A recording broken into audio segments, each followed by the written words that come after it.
Hello guys, current affairs funda में आप सभी का स्वागत है। मैं हूं आपके साथ अभिषेक शर्मा। और आज के इस वीडियो सेशन में हम 24 दिसंबर तक के सभी इंपॉर्टेंट करंट अफेयर्स कवर करने वाले हैं। हमेशा की तरह आप इस वीडियो को अंत तक जरूर देखिएगा। आज भी आपको काफ़ी कुछ जानने के लिए मिलेगा। सेशन की शुरुआत करने से पहले आप सभी को बताना चाहूँगा यदि आप हमारे daily current affairs PDF, weekly PDF, monthly PDF और हर महीने के banking and economic awareness PDF चाहते हैं तो करंट अफेयर्स फंडा का 1 ईयर मेंबरशिप प्लान आप ज्वाइन कर सकते हैं, जिसका लिंक आपको वीडियो के डिस्क्रिप्शन में या फिर फर्स्ट कमेंट में मिल जाएगा। आपको बता दें, इस 1 ईयर मेंबरशिप प्लान के तहत जितना भी हमारा पीडीएफ कंटेंट है वो हम आपको 1 साल तक के लिए प्रोवाइड कराते हैं, जिसे आप डाउनलोड कर सकते हैं, प्रिंट आउट भी निकलवा सकते हैं। इसके लिए चाहे तो आप करंट अफेयर्स फंडा ऐप को यूज़ कर सकते हैं या फिर अपने लैपटॉप या सिस्टम की मदद से वेब लॉगिन भी कर सकते हैं। कोई भी आपका एग्जाम हो, बैंकिंग, एसएससी, रेलवे या फिर स्टेट पीसीएस, जहाँ पर भी जनरल अवेयरनेस या करंट अफेयर्स पूछे जाते हैं, सभी एग्जाम्स के लिए हमारा पीडीएफ कंटेंट काफ़ी यूजफुल है। इस पीडीएफ कोर्स में आपको RBI circulars, financial awareness, digital awareness, banking awareness, general and economic awareness सब कुछ प्रोवाइड कराते हैं। आरबीआई सर्कुलर्स की बात करें तो आईबीपीएस पीओ मेंस एग्जामिनेशन में यहाँ से क्वेश्चंस पूछे गए थे, क्योंकि मेन सिलेबस का हिस्सा था ये टॉपिक आरबीआई सर्कुलर्स। और आगे आने वाले जो आपके बैंकिंग मेंस एग्जामिनेशन है वहाँ पर भी आरबीआई सर्कुलर से क्वेश्चन पूछे जाने की काफ़ी संभावनाएं हैं, तो आपको ये पढ़कर जाने हैं।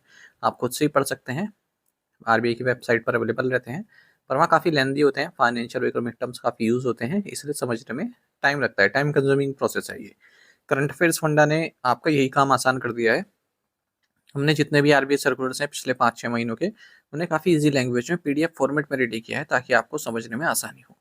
हर आरबीआई सर्कुलर के साथ आपको टेस्ट मिल जाते हैं, एमसीक्यूज क्विज मिल जाते हैं प्रैक्टिस करने के लिए। जितना भी रिलेवेंट फैक्ट्स एंड डेटा है सब इंक्लूड किया गया है, और जो इरेलेवेंट फैक्ट्स है उसे हटा दिया गया, जो एग्जाम पॉइंट ऑफ व्यू से महत्वपूर्ण नहीं है। कंप्लीट बैंकिंग अवेयरनेस में पढ़ाई गई है, न केवल आपके बैंकिंग मेंस एग्जामिनेशन है, बल्कि अगर आप बैंकिंग इंटरव्यूज में अपेयर करते हैं, जैसे SBI PO, IBPS PO, RRB PO, even RBI grade B, इन इंटरव्यूज में जो बैंकिंग नॉलेज आपसे पूछी जाती है उसे भी आप आंसर कर पाएंगे इस कोर्स को पढ़कर। कंप्लीट इंडियन इकोनॉमी पढ़ाई गई है, SSC, railway, state PCS exams में आप अच्छा परफॉर्म कर पाएंगे। और इंश्योरेंस सेक्टर संबंधी डेडिकेटेड चैप्टर इसमें दिया गया है, इंश्योरेंस के बेसिक्स आपके वहाँ से क्लियर हो जाएंगे, जैसे इंश्योरेंस की क्या हिस्ट्री रही है भारत में, ड्यूरिंग द ईयर्स कैसे इवॉल्व हुआ, फर्स्ट इंश्योरेंस कंपनी कौन सी थी, लाइफ इंश्योरेंस कंपनी की शुरुआत कैसे हुई एलआईसी की, और कब इनका नेशनलाइजेशन हुआ इंश्योरेंस इंडस्ट्री का, एफडीआई कितना अलाउ है, प्राइवेट सेक्टर को कब अलाउ किया गया भारत में इंश्योरेंस सेक्टर में, जीडीपी में कितना योगदान है, टाइप्स ऑफ इंश्योरेंस, आईआरडीआई से संबंधित जानकारी। तो सब कुछ ए टू जेड आपको एक ही कोर्स में प्रोवाइड कराया जा रहा है, वो भी 1 साल की वैलिडिटी के साथ। यानी कि पूरे साल भर जितने भी आपके एग्जाम्स होंगे, जहाँ पर भी जनरल अवेयरनेस से करंट अफेयर्स पूछे जाते हैं, केवल यही कोर्स आपका इनफ रहने वाला है। मिलेगा कहाँ पर? करंट अफेयर्स फंडा ऐप पर। ऐप का लिंक वीडियो के डिस्क्रिप्शन में दिया गया और फर्स्ट कमेंट में भी पिन कर दिया गया है, तो उस लिंक पर क्लिक कीजिए, ऐप को इंस्टॉल कीजिए, लॉगिन करने के बाद एक कोर्स आप बाय कर पाएंगे। फिर भी कोई डाउट आपका रहता है तो हमारा कस्टमर केयर नंबर है 4481691188, इस पर आप कॉल कीजिए या फिर व्हाट्सएप करके भी जानकारी प्राप्त कर सकते हैं। तो बिना किसी देरी के शुरुआत करेंगे इस वीडियो सेशन की। सेशन की शुरुआत हमेशा की तरह क्वेश्चन ऑफ द डे से करेंगे, जिसका आंसर आपको अभी कमेंट बॉक्स में करना है। पूछने की नए V B G RAM G bill के तहत काम के गारंटीकृत दिनों की संख्या 100 से बढ़ाकर डैश कर दी गई है, रिक्त स्थान भरें। The new V B G RAM G bill increases the number of guaranteed days of work from 100 to dash, फिर इन द ब्लैंक्स। ऑप्शन है 110, 150, 120 या फिर 125। जल्दी से आंसर कर दीजिए, फिर हम आगे बढ़ते हैं। और इस तरह के क्वेश्चन यदि आप प्रैक्टिस करना चाहते हैं तो हमें टेलीग्राम पर जरूर ज्वाइन कीजिएगा। करंट अफेयर्स फंडा नाम से हमारा टेलीग्राम चैनल है।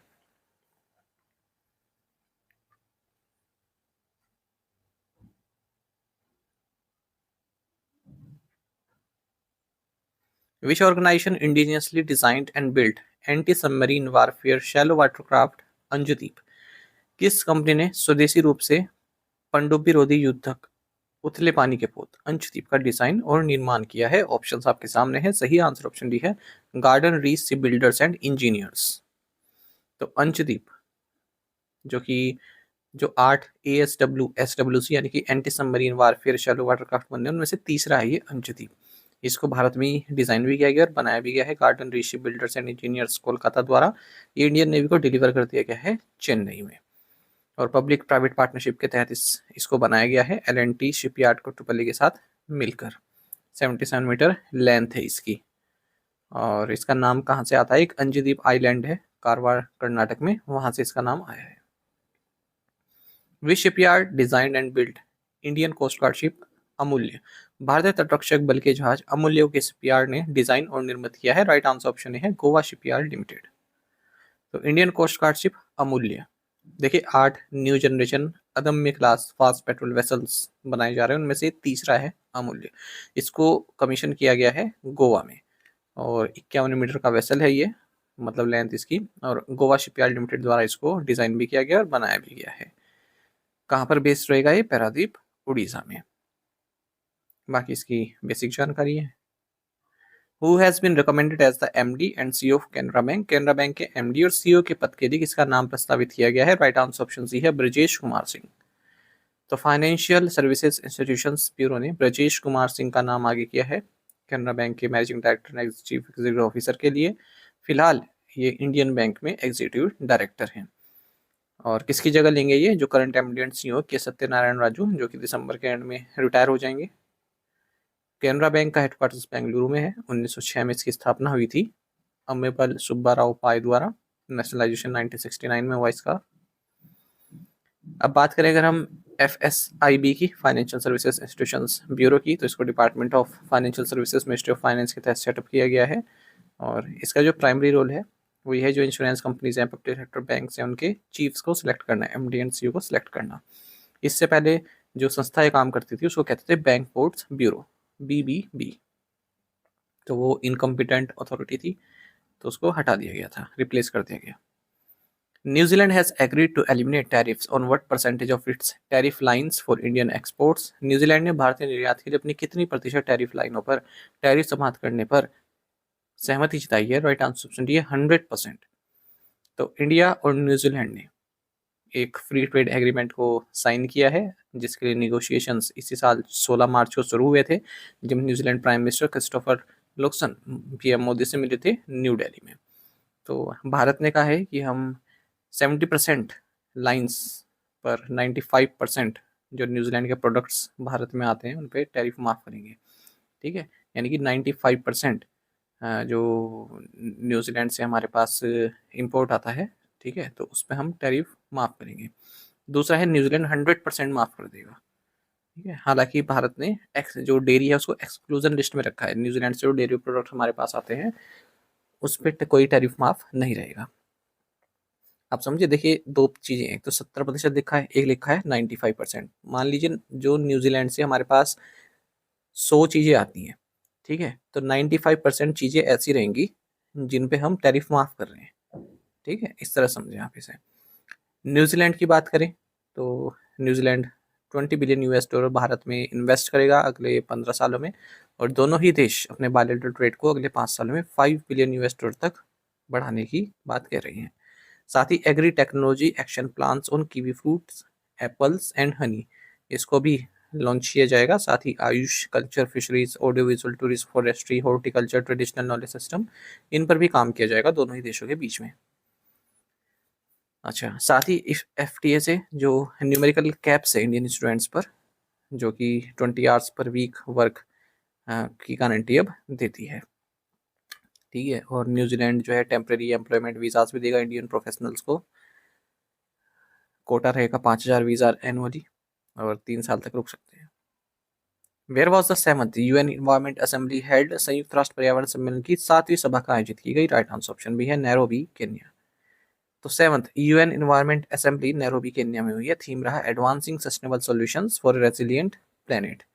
UNEP आपको बता दें यूनाइटेड नेशन के तहत आती है, इन्वायरमेंट रिलेटेड डिसीजंस लेती है।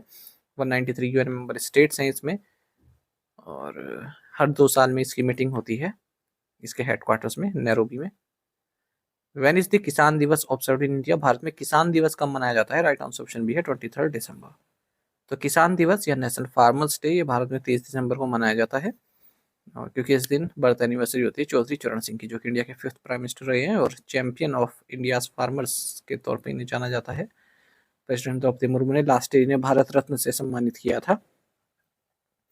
गवर्नमेंट ने 2001 में डिसाइड किया था कि हम नेशनल फार्मर्स डे मनाएंगे 23 दिसंबर को। Which state-owned company has appointed B Sai Ram as its new chairman and managing director? किस कंपनी ने B Sai Ram को अपना नया अध्यक्ष और प्रबंध निदेशक नियुक्त किया है? राइट आंसर ऑप्शन सी है कोल इंडिया लिमिटेड। तो कोल इंडिया लिमिटेड ने B Sai Ram को अपना नया चेयरमैन एंड मैनेजिंग डायरेक्टर नियुक्त किया है, और ये सनोज कुमार झा को सक्सीड कर रहे हैं, जो कि एडिशनल सेक्रेटरी हैं मिनिस्ट्री ऑफ कोल में, और फिलहाल अंतरिम रूप से इस पद को देख रहे हैं। Coal India limited largest government on coal producer है पूरे वर्ल्ड में, हेडक्वार्टर का कोलकाता में, याद रखिएगा। With which company has India India Optel Limited signed the collaboration agreement to manufacture two high-precision combat-proven systems in India. India Optel limited ने भारत में दो उच्च परिशुद्धता वाले युद्ध में सिद्ध हो चुके सिस्टमों के निर्माण के लिए किस कंपनी के साथ सहयोग समझौता किया है? राइट आंसर ऑप्शन डी है Safran electronics and defence. India Optel limited जो कि Miniratna defence public sector undertaking, इसने कोलैबोरेशन एग्रीमेंट साइन किया है साफरान इलेक्ट्रॉनिक्स एंड डिफेंस के साथ, ताकि जो two high precision combat proven systems हैं उनकी जो टेक्नोलॉजी है वो ट्रांसफर हो सके, लोकल मैन्युफैक्चरिंग उसको किया जा सके। तो सिस्टम कौन से? तो sigma 30N digital ring laser gyro inertial navigation system, दूसरी है CM3MR डायरेक्ट फायरिंग साइट। माफ कीजिएगा। DRDO has signed an MOU with which of the following to foster collaboration in the areas of research, education, training and technology support for defense and internal security। रक्षा एवं आंतरिक सुरक्षा के क्षेत्र में अनुसंधान, शिक्षा, प्रशिक्षण और प्रौद्योगिकी सहायता के क्षेत्र में सहयोग को बढ़ावा देने के लिए DRDO ने निम्नलिखित में से किसके साथ समझौता ज्ञापन पर हस्ताक्षर किए हैं? राइट आंसर ऑप्शन डी है राष्ट्रीय रक्षा यूनिवर्सिटी। तो defence research and development organisation and राष्ट्रीय रक्षा यूनिवर्सिटी RRU इन्होंने MOU साइन किया है ताकि डिफेंस एंड इंटरनल सिक्योरिटी के क्षेत्र में आपसी कोलैबोरेशन किया जा सके। Where was the third session of the Council of the International Organization for Marine Aids to Navigation held? अंतर्राष्ट्रीय समुद्री नौवहन सहायता संगठन की परिषद का तीसरा सत्र आयोजित किया गया। राइट आंसर ऑप्शन बी है Mumbai. The union minister of port shipping and waterways Sarbananda Sonowal ने थर्ड सेशन इनोग्रेट किया है council of the international organization for marine aids to navigation का मुंबई में। साथ ही इन्होंने digital ticketing portal for lighthouse tourism को भी लॉन्च किया है। और ये इवेंट ऑर्गेनाइज किया गया है director general of light house and light ships जो कि ministry of ports shipping and waterways government of India के तहत आता है। Which university has been designated as a cluster center under the ज्ञान भारतम मिशन? ज्ञान भारतम मिशन के तहत किस विश्वविद्यालय को क्लस्टर केंद्र के रूप में नामित किया गया है? राइट आंसर ऑप्शन बी है university of Patanjali. University of Patanjali को क्लस्टर सेंटर के तौर पर डेसिग्नेट किया गया है ज्ञान भारतम मिशन के तहत, जो कि ministry of culture government of India का मिशन है। और ये पहली yoga and Ayurveda based university है जिसे डिस्टिंक्शन प्राप्त हुई है। तो ये 20 एसोसिएट इंस्टीट्यूशंस को मेंटर करेगा कल्चर प्रिजर्वेशन के लिए। ज्ञान भारतम मिशन एक नेशनल इनिशिएटिव है ताकि जो भारत के मैन्युस्क्रिप्ट हेरिटेज है उसको डिजिटाइज किया जा सके, प्रिजर्व किया जा सके। और 482.85 करोड़ रुपए एलोकेट किए गए हैं इस मिशन के लिए। With which company has NLC India Renewables Limited signed a joint venture agreement? NLC India Renewables Limited ने किस कंपनी के साथ संयुक्त उद्यम समझौता किया है? राइट आंसर ऑप्शन बी है PTC इंडिया लिमिटेड। तो NLC इंडिया रिन्यूएबल्स लिमिटेड जो कि सब्सिडरी है NLC इंडिया लिमिटेड की, इसने जॉइंट वेंचर एग्रीमेंट साइन किया है PTC इंडिया लिमिटेड के साथ नई दिल्ली में, ताकि ग्रीन एनर्जी वेंचर को बनाया जा सके। तो जॉइंट वेंचर बनेगा PTC इंडिया लिमिटेड और NLCIL के बीच में, ताकि जैसे रिन्यूएबल एनर्जी प्रोजेक्ट्स हैं जैसे solar, wind, hydro, battery energy storage system, green ammonia, इन सब में मिलकर कार्य कर सके। Which traditional product from Andhra Pradesh has received GI tag from the government of India? Andhra Pradesh के किस पारंपरिक उत्पाद को भारत सरकार से GI टैग प्राप्त हुआ है? राइट आंसर ऑप्शन बी है पोंडुरु खादी। तो पोंडुरु खादी, ठीक है, जिसे अप्रिशिएट किया गया था महात्मा गांधी द्वारा 100 साल पहले, इसे गवर्नमेंट ऑफ इंडिया द्वारा GI टैग प्राप्त हुआ है। ये traditional hand spun and hand woven cotton fabric है। पोंडुरु विलेज है एक श्रीकाकुलम डिस्ट्रिक्ट आंध्र प्रदेश में, वहां पर बनाया जाता है इसे। India and which country have signed a work plan 2025-2027 to strengthen bilateral cooperation in agriculture research? Bharat और किस देश ने कृषि अनुसंधान में द्विपक्षीय सहयोग को मजबूत करने के लिए 2025-2027 एक कार्य योजना पर हस्ताक्षर किए हैं? राइट आंसर ऑप्शन डी है अर्जेंटीना। तो Indian council of agriculture research India and national institute of agriculture Argentina, इन्होंने एक वर्क प्लान 2025-27 को साइन किया है ताकि agriculture research, capacity building and technology exchange के क्षेत्र में आगे बढ़ा जा सके साथ में। और इस मौके पर जो department of agriculture research and education के सेक्रेटरी हैं और डायरेक्टर जनरल है ICAR के, वो भी शामिल रहे। और अर्जेंटीना रिपब्लिक के जो एम्बेसडर हैं भारत में, वो भी मौजूद रहे। Which Indian bank signed 150 million euro credit line with KfW development bank for green energy projects? किस भारतीय बैंक ने हरित ऊर्जा परियोजनाओं के लिए KfW डेवलपमेंट बैंक के साथ 150 मिलियन यूरो की क्रेडिट लाइन पर हस्ताक्षर किए हैं? राइट आंसर ऑप्शन सी है स्टेट बैंक ऑफ इंडिया। तो स्टेट बैंक ऑफ इंडिया ने 150 मिलियन यूरो की क्रेडिट लाइन साइन की है जर्मनी के कैपिटल डेवलपमेंट बैंक के साथ फ्रैंकफर्ट में, ताकि जो climate friendly energy generation projects हैं भारत में उनको फाइनेंस किया जा सके। Who became the first person ever to be worth 600 million US dollar, 600 Arab dollar की संपत्ति वाले पहले व्यक्ति कौन बने? राइट आंसर ऑप्शन सी है एलन मस्क। तो एलन मस्क फर्स्ट पर्सन बन गए हैं 600 बिलियन यूएस डॉलर की संपत्ति वाले, ऐसा फोर्ब्स ने कहा है, क्योंकि अब ये पब्लिक होने वाला है, लिस्टेड कंपनी बनने वाली है, तो वहाँ से इसकी वैल्यूएशन 800 बिलियन यूएस डॉलर की है। 500 मिलियन यूएस डॉलर की वैल्यूएशन उन्होंने प्राप्त की थी अक्टूबर में, ठीक है, और स्पेस एक्स में 42% स्टेक है इनके। India's unemployment rate for individuals aged 15 years and above declined to what level in November? नवंबर में 15 वर्ष और उससे अधिक आय के व्यक्तियों के लिए भारत की बेरोजगारी दर किस स्तर पर पहुंच गई? राइट आंसर ऑप्शन सी है 4.7%। तो भारत का जो अनएम्प्लॉयमेंट रेट है, बेरोजगारी दर है, वो 4.7% पहुंच गई नवंबर में। लोवेस्ट है ये अप्रैल से। अगर हम 15 साल या उससे ऊपर के लोगों की बात करें तो ministry of statistics and programme implementation का जो monthly labour force and employment data है उसमें बताया गया कि जो रूरल अनएम्प्लॉयमेंट है वो भी 3.9% पहुंच गई लो स्तर पर, और अर्बन एम्प्लॉयमेंट भी 6.5% पर पहुंच गई है। लेबर फोर्स पार्टिसिपेशन रेट 15 साल या उससे ऊपर का ये बढ़ा है, 55.8% रहा नवंबर में, और रूरल एरियाज की बात करें तो 58.6% रहा है, अर्बन एरियाज में ये 50.4% रहा है। लेबर फोर्स पार्टिसिपेशन रेट मतलब नंबर ऑफ पीपल जो वर्क फोर्स में इंगेज्ड हैं। तो करंटली वीकली स्टेटस का आता रहता है। टू द पॉइंट क्वेश्चंस, उनके आंसर्स देखें। Which country will host first Commonwealth kho-kho championship in March 2026? India. How much financing has the World Bank approved for Pakistan under the multi-year initiative? 700 million US dollar. Which Indian coast guard ship entered the Chabahar port in Islamic Republic of Iran recently? Sarthak. Who was reinstated as India's vice captain in place of Subman Gill in the Indian squad announced for T20 World Cup? Akshar Patel. 3 metric tons of GI tagged Indy line from Vijaypura district of Karnataka were exported to which country? Answer is Oman. आप में से कई students ने बिल्कुल सही answer किया है। इसी तरह से आप पार्टिसिपेट करते रहिए ज़्यादा से ज़्यादा संख्या में। चलिए आज असाइनमेंट क्वेश्चन देखें, इनके आंसर आपको अभी कमेंट बॉक्स में करना है। Who is the next president of Chile whose memoirs is The One Cricket, My Life and More? किसने लिखी है पुस्तक, ये बताना है। Who became the Press Club of India's first woman president? The reciprocal exchange of logistics support agreement was signed between India and which country?